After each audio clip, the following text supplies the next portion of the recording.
Welcome to Lakshmi's ఇంటి వంటలు. మీకు మా వీడియోలు నచ్చినట్లయితే please do subscribe to my channel. ఈరోజు నేను మీకు క్యాలీఫ్లవర్ కూర ఎలా తయారు చేయాలో నేర్పిస్తాను. క్యాలీఫ్లవర్ టమాటా కూరకు కావలసినవి: క్యాలీఫ్లవర్ 1 కప్పు, పసుపు 1/2 టీ స్పూను, ఉప్పు 1/2 టీ స్పూను, ఉల్లిపాయలు చిన్న కప్పు, టమాటాలు చిన్న కప్పు, 2 పచ్చిమిరపకాయలు, కొద్దిగా కొత్తిమీర, 1 కరివేపాకు రెమ్మ, నూనె 3 టేబుల్ స్పూన్లు, ఆవాలు జీలకర్ర 1 స్పూను, కొబ్బరి కారం 1 స్పూను, ధనియాల పొడి 1/2 టేబుల్ స్పూను, కారం 1 టేబుల్ స్పూను, పసుపు 1/2 టీ స్పూన్.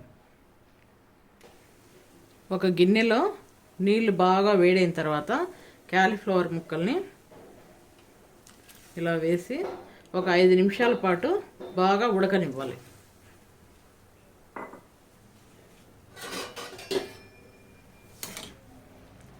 నీళ్లు బాగా మరగనిచ్చి ఈ క్యాలీఫ్లవర్ ముక్కల్ని వేయాలి.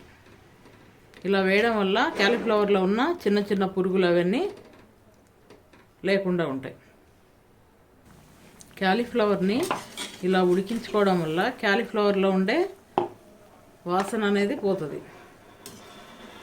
ముక్కలు కూడా సగం వరకు ఉడికించుకొని ఇలా ఒక గిన్నెలోకి తీసుకొని పక్కన పెట్టుకోవాలి. క్యాలీఫ్లవర్ టమాటా కూర తయారు చేసుకోవడానికి ముందుగా నూనె వేడి చేసుకొని ఆవాలు జీలకర్ర వేసుకోవాలి.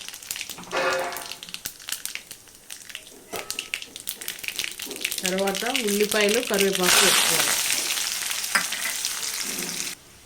ఉల్లిపాయలు కొంచెం వేగిన తర్వాత అల్లం వెల్లుల్లి పేస్ట్ వేసుకోవాలి. ఇందాక ఇంగ్రీడియంట్స్ చెప్పేటప్పుడు అల్లం వెల్లుల్లిగడ్డ చెప్పడం మర్చిపోయాను. ఇప్పుడు టమాటా ముక్కలు వేసుకుంటాం. టమాటా ముక్కలు కొంచెం పడే వరకు ఉడికించుకోవాలి. ఇప్పుడు ఉప్పు, పసుపు, కారం, కొబ్బరి కారం అన్నీ వేసుకోవాలి. వేసుకొని ఒకసారి అంతా ఇలా కలుపుకోవాలి. ఇప్పుడు మనము ఉడికించి పెట్టుకున్న కాలీఫ్లవర్ ముక్కలను కూడా వేయాలి.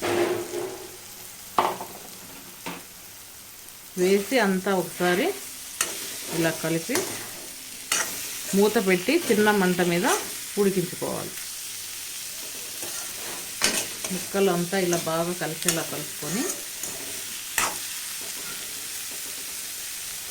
మూత పెట్టి చిన్న మంట మీద ఉడకనివ్వాలి.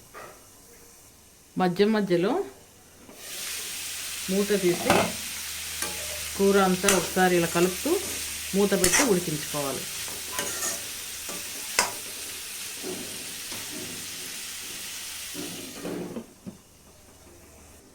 మధ్యలో ఒకసారి ఉడికేటప్పుడు మూత తీసి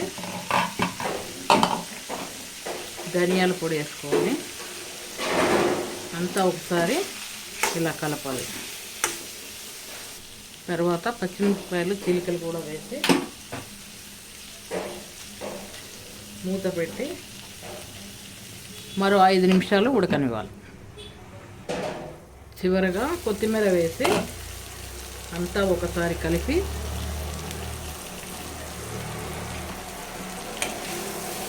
ఇలా అంతా ఒకసారి కలిపి